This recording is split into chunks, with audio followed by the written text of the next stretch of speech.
Mengapa tanaman kopi harus dipangkas? Pada prinsipnya, pemangkasan pada tanaman kopi dilakukan untuk mengatur sedemikian rupa sehingga terjadi keseimbangan antara pertumbuhan vegetatif dengan pertumbuhan generatif yang dapat memacu peningkatan produktivitas tanaman. Dalam hal ini adalah biji kopi. Tujuan pemangkasan kopi: mempertahankan kanopi sehingga tajuk cukup terbuka untuk masuknya cahaya, serta mengatur sirkulasi udara yang dapat menstimulir pembungaan. Mengatur tinggi tanaman agar memudahkan panen dan memudahkan pengendalian hama penyakit tanaman sepanjang alur tanaman. Pemangkasan juga mengurangi fluktuasi produksi yang terlalu ekstrim, dampak pembuahan berlebih atau overbearing, serta resiko kematian tanaman atau dieback.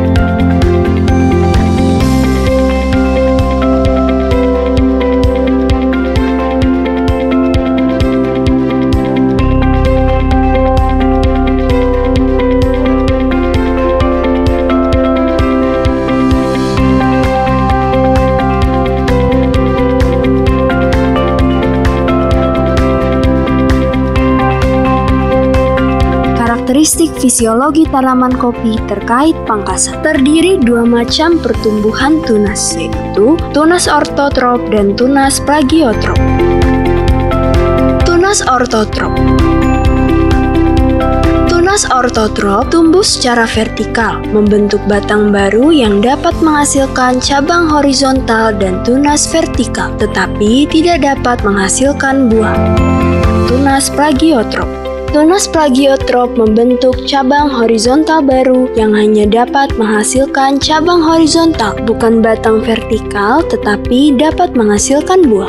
Pada prinsipnya, jika ujung batang utama dipotong atau pertumbuhan vertikal dihambat, maka akan memacu pertumbuhan cabang ke arah horizontal. Terbentuknya cabang sekunder dan tunas-tunas plagiotrop lebih banyak. Demikian pula, jika ujung cabang primer atau plagiotrop dipotong, maka akan muncul cabang-cabang sekunder yang menghasilkan gompolan buah. Tetapi, pada saat yang sama, pada bekas pemotongan batang utama, juga tumbuh tunas-tunas ortotrop yang harus selalu dipotong sampai cabang-cabang sekunder cukup stabil memproduksi buah.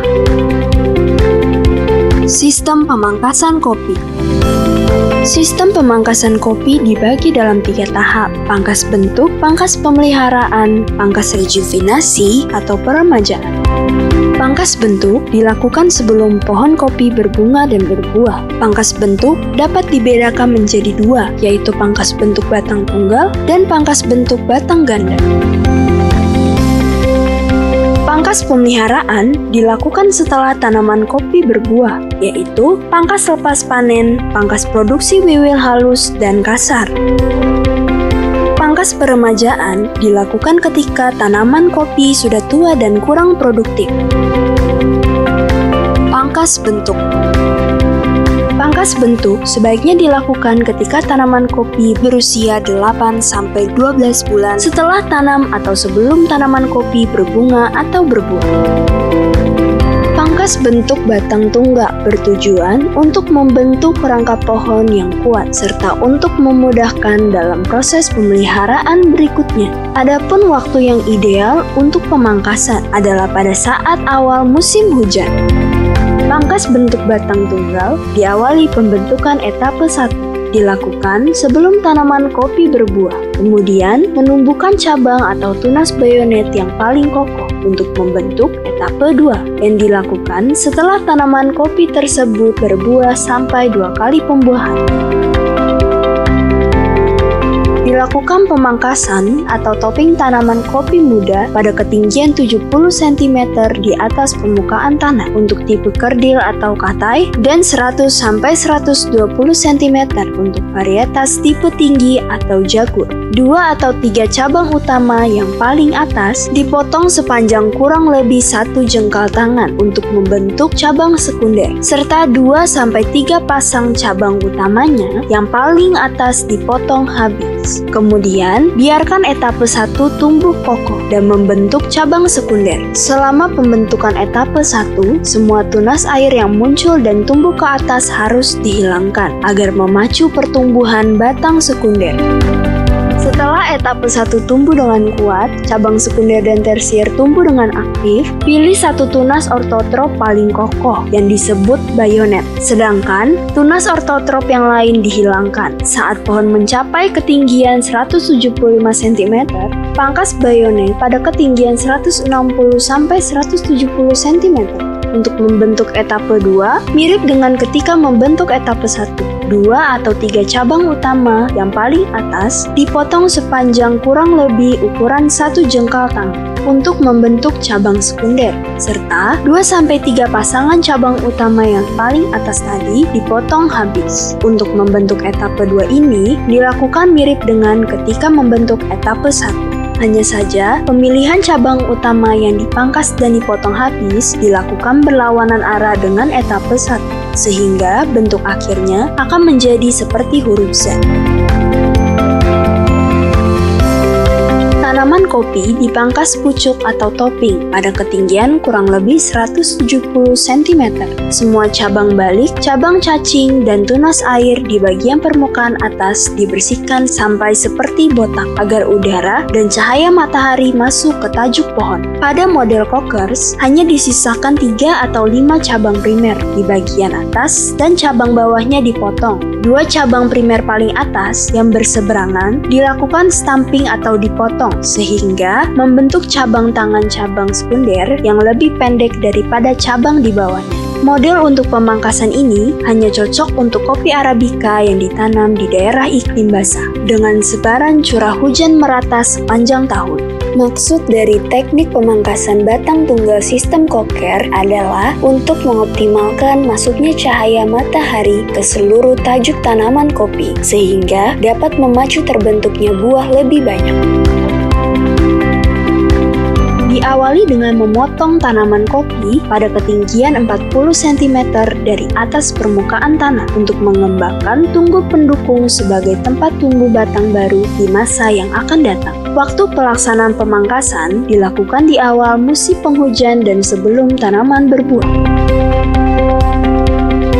Menumbuhkan tunas air pada tunggul penyangga, kemudian memilih 3 tunas air yang letaknya menyebar dan tumbuh kuat, sedangkan tunas air yang lain dihilangkan. Setelah 3 tunas air terpilih tumbuh sampai setinggi 50 cm, maka dipilih 2 batang yang tumbuhnya paling kokoh, sedangkan sisanya dipotong dan dihilangkan. Batang tanaman dipertahankan pada ketinggian 160 cm untuk tipe katai, sedangkan pada tipe tinggi dipertahankan pada ketinggian 170 sampai 180 cm.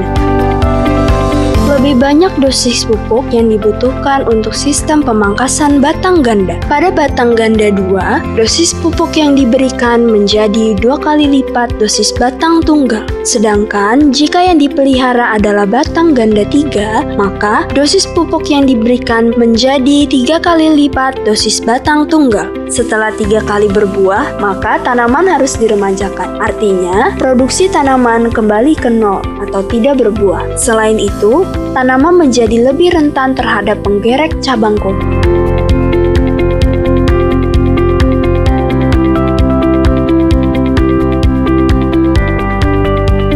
Pangkas pemeliharaan. Pangkas pemeliharaan dibagi menjadi 3. Yang pertama, pangkas lepas panen, yaitu pangkas berat pada cabang tua yang tidak produktif, cabang kering, dan cabang sakit. Yang kedua, pangkas produksi, dilakukan untuk meremajakan batang dan menghasilkan cabang sekunder baru yang lebih produktif. Yang ketiga, pangkas ringan dan pembuangan tunas air, cabang kecil dan cabang balik.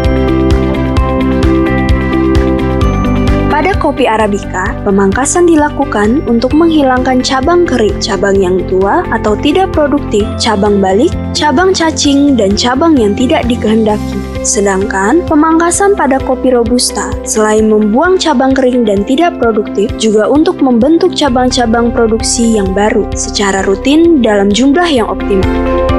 Mengingat sifat pembuahan kopi Robusta yang berbeda dengan kopi Arabica maupun kopi Liberica, yaitu ruas cabang yang telah berbuah tidak dapat berbuah kembali, maka pangkas pemeliharaan pada kopi Robusta wajib dilakukan secara rutin dan dilakukan pada waktu yang tepat agar diperoleh produksi yang stabil dari tahun ke tahun. Selain memangkas cabang yang tidak berbuah, juga merangsang tumbuhnya tunas baru yang akan menghasilkan buah pada pembuahan yang akan datang. Pangkas selepas panen atau produksi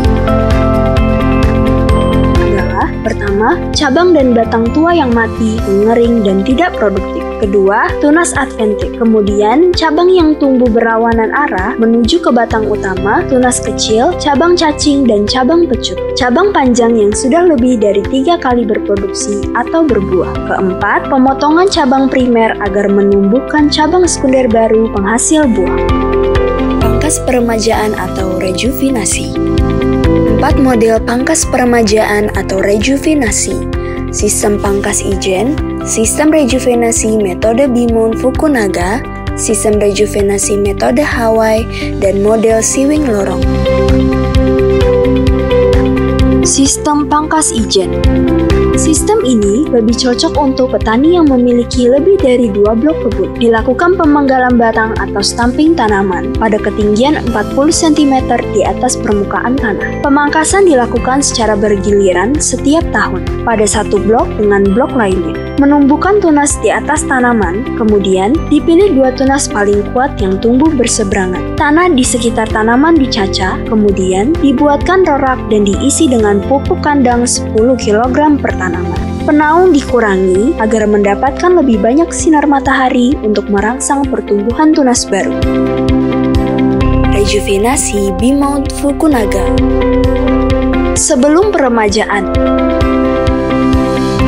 Tahun pertama, rejuvenasi atau pemotongan pohon pada baris pohon nomor 1. Tahun kedua, rejuvenasi pada baris pohon nomor 3. Tahun ketiga, rejuvenasi pada baris pohon nomor 2. Tahun keempat, rejuvenasi pada baris pohon nomor 4. Demikian seterusnya, setiap satu siklus rejuvenasi dilakukan selama 4 tahun berturut-turut. Rejuvenasi dengan metode Hawaii. Peremajaan metode ini dilakukan dengan meremajakan batang bergantian pada satu tanaman yang memiliki batang ganda. Metode Siwing Lorong. Tajuk tanaman kopi, salah satu sisi dipotong separuh pada sisi yang saling berhadapan dengan pohon di sebelahnya, sehingga pangkasan yang berhadapan membentuk lorong. Setelah tunas dari lorong tumbuh dan berbuah, sisa tajuk bagian luar menyusul dipotong.